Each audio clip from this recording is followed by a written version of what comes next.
आज या ठिकाणी एवढं सांगू इच्छितो की ही प्रभाग क्रमांक 125ची विकास कामाची लढाई आहे।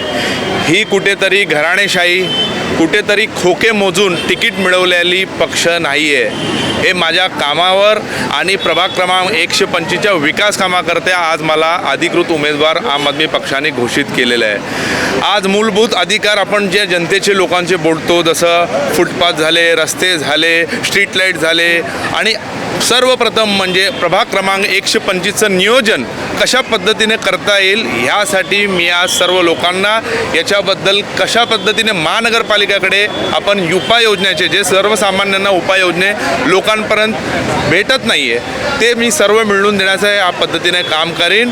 आणि एवढंच सांगू इच्छितो की भ्रष्टाचार मुक्त कसा व्हावा, आज काय प्रतिनिधींचं आपण पाहू शकता की कशा पद्धतीने ते कोट्यांतीस रुपये देऊन तिकीट मिळवतात ते आणि जनतेचा निधी हा पूर्ण दुरुपयोग करत आहे।